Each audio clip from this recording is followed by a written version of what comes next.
सदस्य हैं अधीयच्चे। अधीयच्चे बहुत ही प्यारा नाम है और जब इनका नाम मैंने सुना तो मुझे पता नहीं था इसका अर्थ क्या होता है। तो ये भगवान श्री कृष्ण जी के लिए गीता में ये शब्द आया है, उनकी दादी उनके माता पिता ने बताया। तो अधीयच्चे हमारे सामने विश्वानी देव बोलेंगे। कितने साल के हैं? 4 इयर्स के हैं, 4 साल के हैं। लास्ट टाइम इन्होंने गायत्री मंत्र और महामृत्युंजय मंत्र बोला था। बोलो बेटा। सभी को सादर नमस्ते।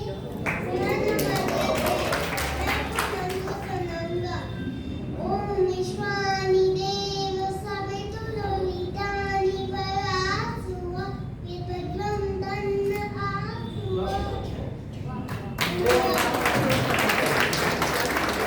होना चाहिए वो इसने सिखाया। आशा है कि 1 साल में इस बच्चे को इस मंत्र का पूरा अर्थ भी समझ में आएगा और उसे ये अपने अंदर चरितार्थ करेगा। बहुत बहुत धन्यवाद अभी अधीयच्चे। और एक बार और तालियां। अब मैं बुलाऊंगी अब रघुवीर भी आपको बहुत सुंदर 2 श्लोक सुनाएंगे। नाम बता के। नमस्ते सभी को, मैं रघुवीर सिंह हूँ। आज मैं आपको कुछ श्लोक और उनके अर्थ बताने जा रहा हूँ। पहला श्लोक। ओम सहना भवतु सहनौ भुनक्तु सह वीर्यं करवावहै तेजस्विनावधीतमस्तु मा विद्विषावहै। ओम शांति शांति शांति। अर्थ। हे ईश्वर, हमें सुरक्षित रखे और ताकत दे, हमारे काम में सफलता दे और हमें झगड़ने नहीं दे। दूसरा श्लोक। ओम असतो मा सद्गमय तमसो मा ज्योतिर्गमय मृत्योर्मा अमृतं गमय। अर्थ। हे भगवान, हे ईश्वर, हमें झूठ से सच की ओर और अंधकार से रोशनी की ओर और मृत्यु से अमरता की ओर ले चले। Thank you. धन्यवाद।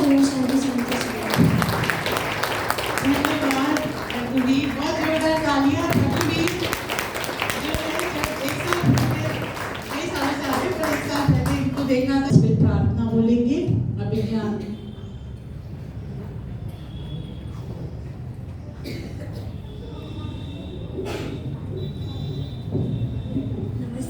नमस्ते जी, मेरा नाम अभिज्ञान भार्गव है और मैं आप सबको आज समर्पण प्रार्थना सुनाऊंगा। हे विभो आनंद सिंधो मे च मे धादीयतां यच्च दुरितं दीनबन्धो तच्च दूरं नीयतां चञ्चलानि चेन्द्रियाणि मानसं मे पूयतां शरणया चेतावकोऽहं सेवको नुः गृह्यताम्। हे विभो आनन्द सिन्धो मे च मे दादीयतां यच्च दुरितं दीनबन्धो तच्च दूरं नीयताम्। त्वयि च वीर्यं विद्यते यत तच्च मयि निधीयताम्। या च दुर्गुणदीनता मयि सा तु शीघ्रं श्रीयताम्। हे विभो आनन्द सिन्धो मे च मे धादीयताम् यच्च दुरितं दीनबन्धो तच्च दूरं नीयताम्। शौर्यं धैर्यं तेजसं च भारते चेक्रियताम्। हे दयामयि अयि अनादि प्रार्थना मम श्रूयताम्। हे विभो आनन्द सिंधो सिन्धु मे च मेधादीयतां यच्च दुरितं दीनबन्धो तच्च दूरं नीयताम्। आप सभी का धन्यवाद।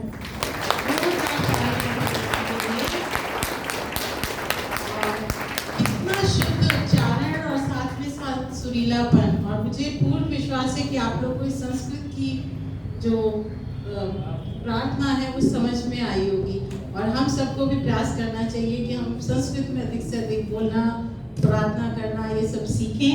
और मेरी एक अभिज्ञान से भी एक प्रार्थना है कि आप जो है बाकी बच्चों को भी ये वाली प्रार्थना सिखाएंगे। ओके, एक बार फिर से तालियां। मैं सुरभि को बुलाऊंगी।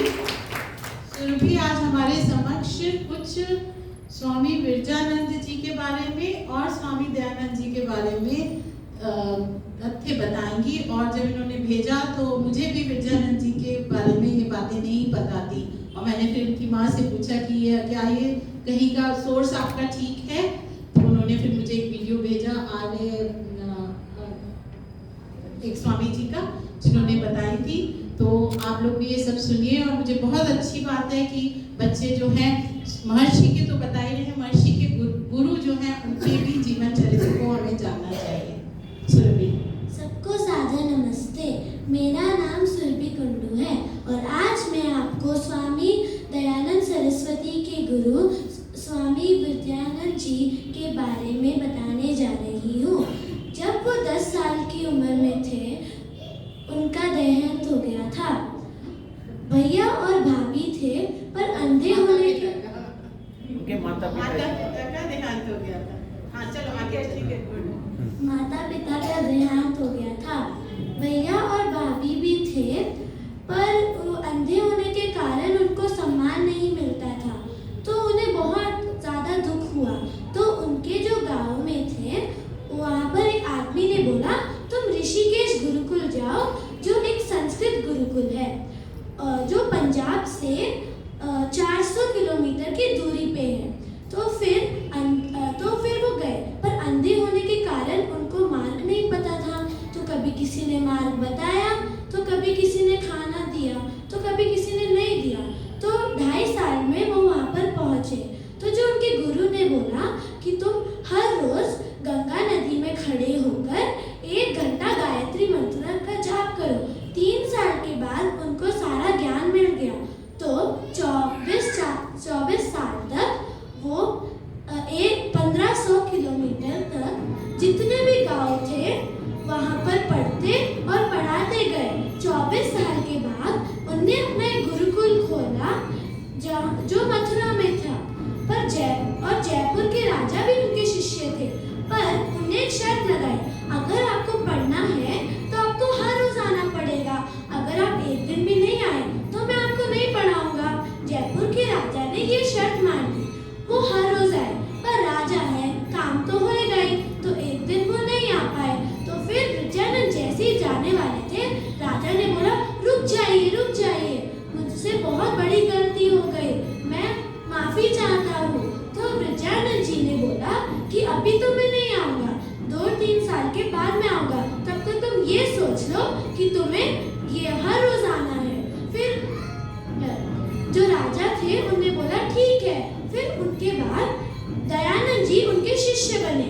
तो जब गुरु दक्षिणा की बारी आई, दयानंद जी ने उनको 1 कटोरा लौंग का दिया, पर उन्होंने बोला कि मुझे ये नहीं चाहिए।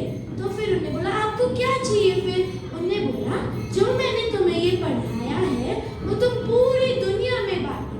तो दयानंद जी ने सारा ज्ञान पूरी दुनिया में बांटा और बहुत सारे आर्य समाज बनाए। तो सोचिए, अगर एक अंधे लड़की की सोच से हम सब यहाँ बैठे हैं तो हम क्या क्या कर सकते हैं। तो इस कहानी से हमें ये शिक्षा मिलती है कि हमें कभी हार नहीं माननी चाहिए, चाहे हम अंधे, गूंगे या बहरे हो, और हमारे पास तो सारे बॉडी पार्ट्स हैं। धन्यवाद। आशा करती हूँ आपको मेरी कहानी पसंद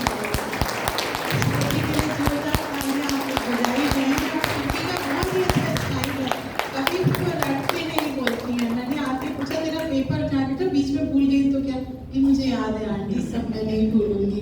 तो हमेशा एक्सप्रेशंस के साथ बोलती हैं। और उनकी माता जी का धन्यवाद, इतनी अच्छी कहानी हम सबको उन्होंने बताई। कहानी नहीं, जो सत्य है, जो हमें पता होना चाहिए। और इस सब कहानियों से बच्चों में इतने अच्छे संस्कार पड़ते हैं कि हमें कितनी मेहनत करनी पड़ती है, जो कितनी अच्छी शिक्षा उसने बाद में बताई। बेटा आपका बहुत बहुत धन्यवाद, बहुत ही सुंदर कहानी थी।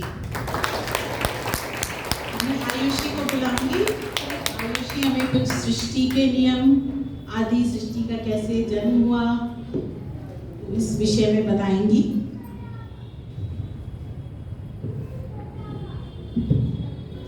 नमस्ते, मेरा नाम आयुषी यादव है और आज मैं आपको हमारे धर्म और वेदों के बारे में बताने जा रही हूँ।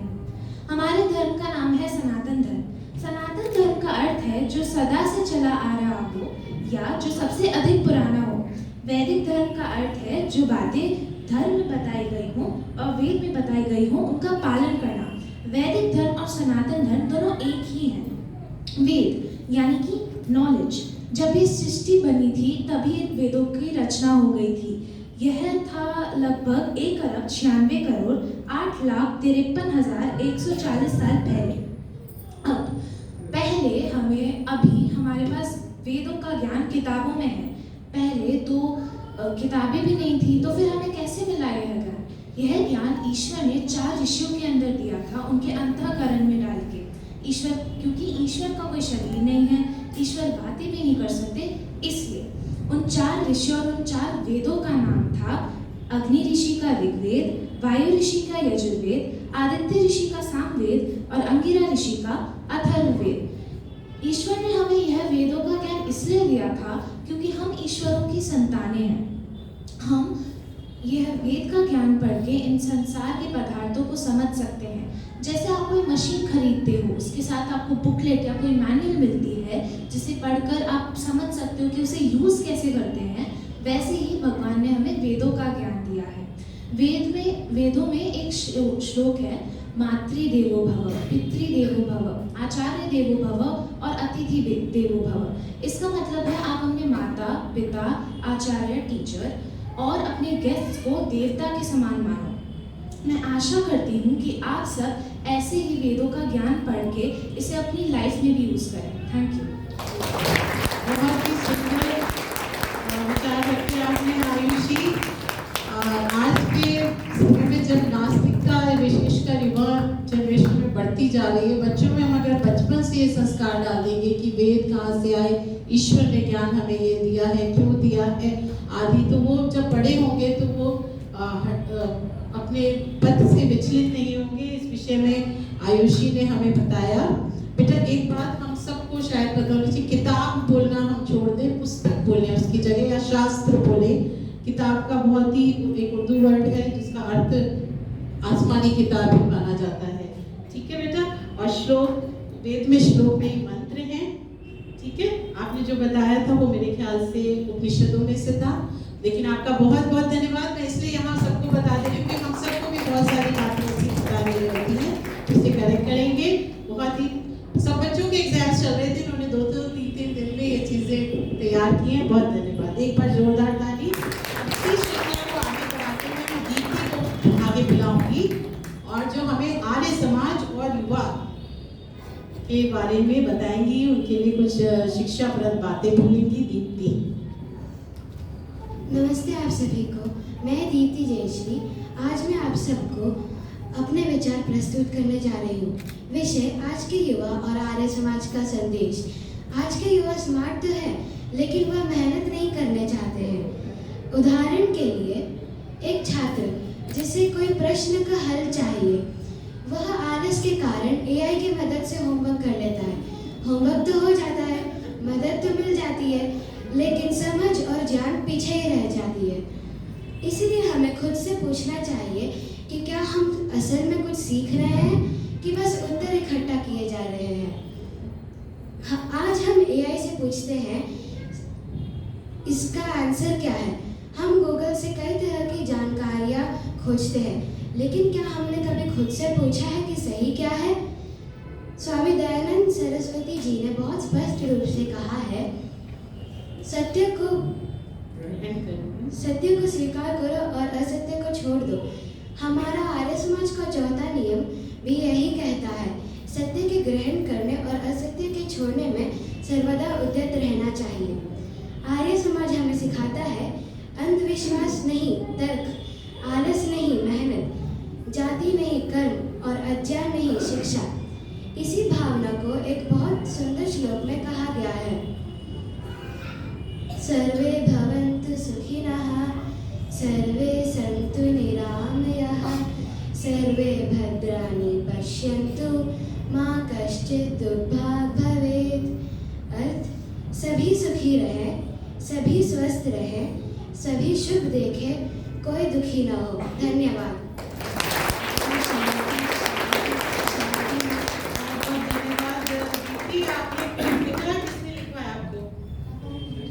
ठीक है, चैट जीपीटी ने मदद नहीं की है, थैंक यू।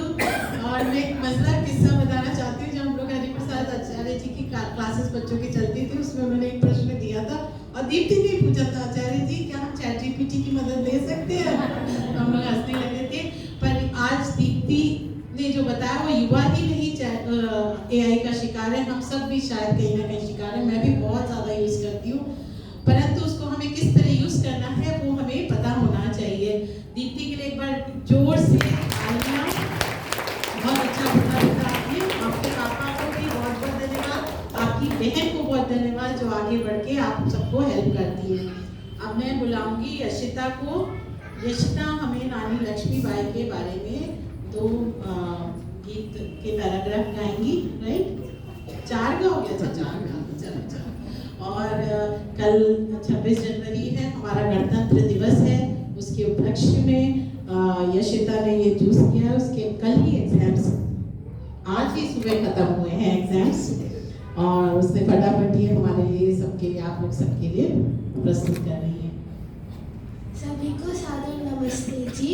मेरा नाम यशिता है और आज मैं आपके सामने सुभद्रा कुमारी चौहान जी द्वारा रचित झांसी की रानी कविता की कुछ पंक्तियाँ सुनाने जा रही हूँ। सिंहासन हिल उठे राजवंशों ने भ्रिकुटी तानी थी, बूढ़े भारत में भी आई फिर से नई जवानी थी। गुमी हुई आज़ादी की कीमत सबने पहचानी थी, दूर फिरंगी को करने की सबने मन में ठानी थी। चमक उठी सन 57 में वह तलवार पुरानी थी, बुंदेले हर बोलो के मुँह हमने सुनी कहानी थी। खूब लड़ी मर्दानी वह तो झांसी वाली रानी थी, कानपुर के नाना की मुँह बोली बहन छबीली थी। लक्ष्मीबाई नाम पिता की वह संतान अकेली थी, नाना के संग खेली थी वह, नाना के संग पढ़ती थी। बर्छी डाल कृपाण कटारी उसकी यही सहेली थी, वीर शिवाजी की गाथाएं उसको याद जबानी थी। बुंदेले हर बोलो के मुँह हमने सुनी कहानी थी, खूब लड़ी मर्दानी वह तो झांसी वाली रानी थी। लक्ष्मी थी या दुर्गा थी वह स्वयं वीरता की अवतार, देख मराठे पुलकित होते उसकी तलवारों के वार। नकली युद्ध व्यूह की रचना और खेलना खूब शिकार, सैन्य घेरना दुर्ग तोड़ना ये थे उसके प्रिय खिलवाड़। महाराष्ट्र कुल देवी उसकी भी आराध्य भवानी थी, बुंदेले हर बोलो के मुँह हमने सुनी कहानी थी। खूब लड़ी मर्दानी वह तो झांसी वाली रानी थी। इस स्वतंत्र महायज्ञ में कई वीरवर आए काम, नाना धंधु पंथ तारुतिया चतुर अजीमुल्ला सलमान, अहमद शाह मौलवी ठाकुर कुंवर सिंह सैनिक अभिराम। भारत के इतिहास कथन में अमर रहेंगे जिनके नाम, लेकिन आज सुर्म कहलाती उनकी भी जो कुर्बानी थी। बुंदेले हर बोलो के मुँह हमने सुनी कहानी थी, खूब लड़ी मर्दानी वह तो झांसी वाली रानी थी। धन्यवाद।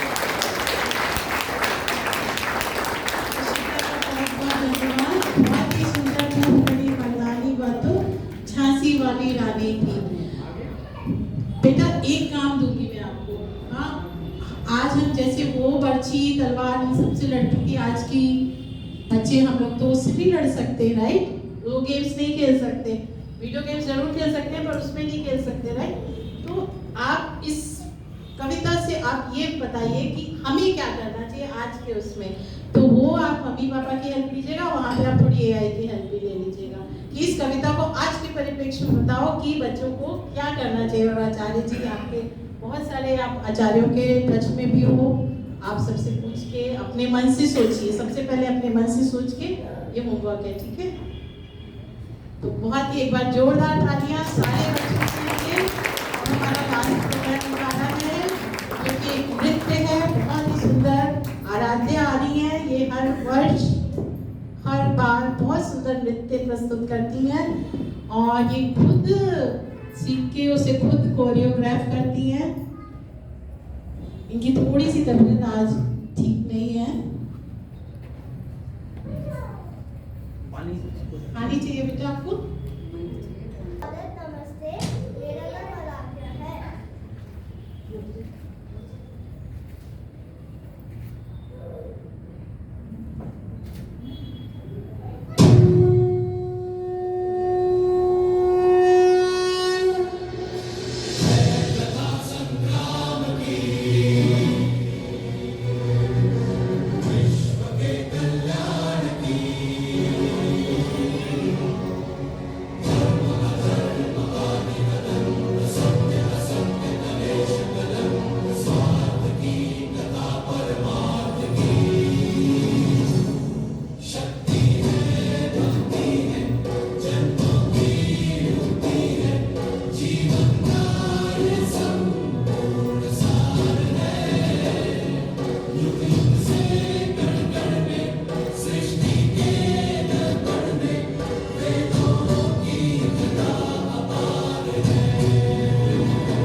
बात नृत्य की नहीं है, बात है कि बच्चे के अंदर किस आर्ट फॉर्म में उसके अंदर संस्कार पड़ रहे हैं। तो इस बच्ची में आर्ट, नृत्य, इसके अंदर आर्ट भरा है।